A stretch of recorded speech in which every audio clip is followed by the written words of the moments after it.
สบายดีFC ทาง YouTube แล้วก็แฟนเพจ Facebook ห้องสอนดนตรีเสริมศิลปะเนาะวันนี้ก็ฮอบแรงอาจารย์พุทธ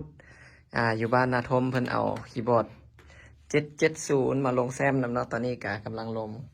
เดี๋ยวจังน้อยใช้เพิ่นมาลองลิ้นให้ทุกคนเบิ่งเนาะว่า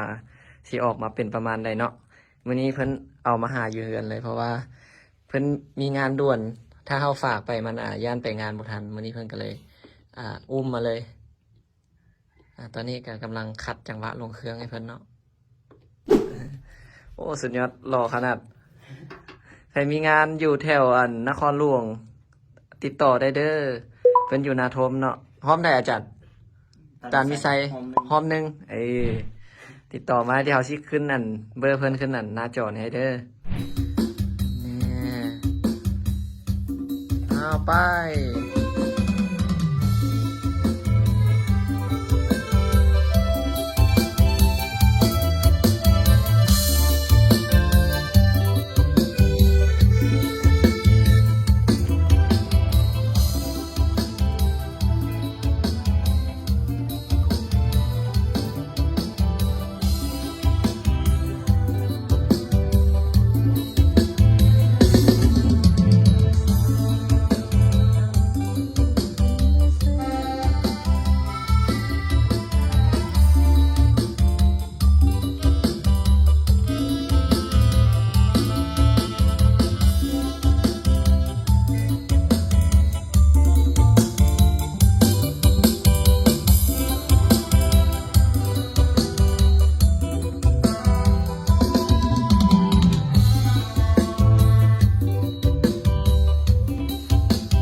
เดี๋ยวจังน้อยให้อาจารย์เพิ่นมาพรีเซนต์ให้ฟังเนาะว่าเสียงแซมและจังหวะเป็นอะไรเดี๋ยวละ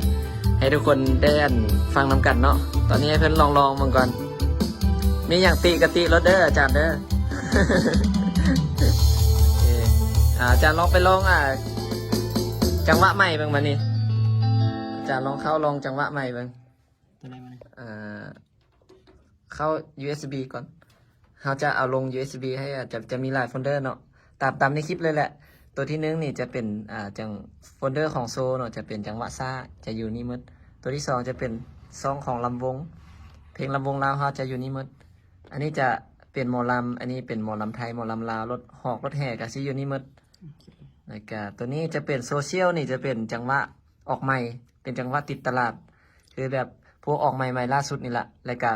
ตัวเก่าก็ยังจะมีแบบตัวเก่าที่ยังติดตลาดนะก็ยังมีอันนี้จะเปลี่ยนซองโหมดของสตริงเพลงสตริงไทยสตริงลาวจะอยู่นี่อันนี้เป็นจังหวะเต้นจังหวะสโลปนี่แล้วก็ตัวที่7นี่ยอดฮิตนึงนี่จะเป็นจังหวะยอดฮิตที่ติดตลาดปี2022ขึ้นมาแล้วตัวเลข8นี่จะเป็นยอดฮิต2021ลงไปจะอยู่2นี้แล้วก็พวกนี้มันจังหวะพื้นฐานเดี๋ยวจังหวะบ่มีตัวช่วยเดี๋ยวให้อาจารย์ลองเข้าจังโหมดนึงก่อนให้FC เพิ่นเบิ่ง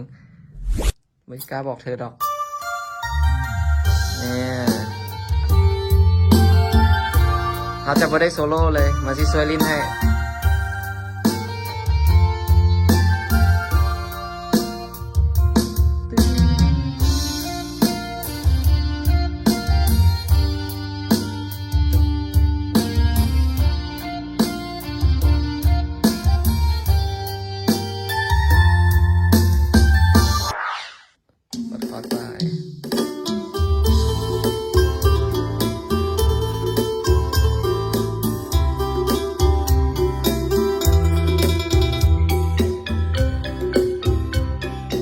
กำลังลงคลิปใหม่เด้อถ้าติดตามอยู่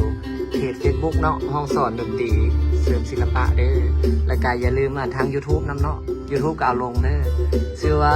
เสริมอินทสมเนาะตอนนี้ให้เพิ่นลองจังหวะให้เอาฟังกัน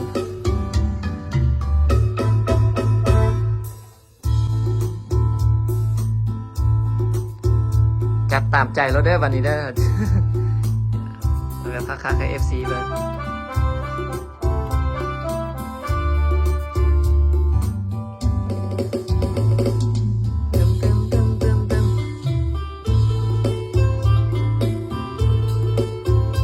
ย อยากมาลงเนาะก็สามารถมาได้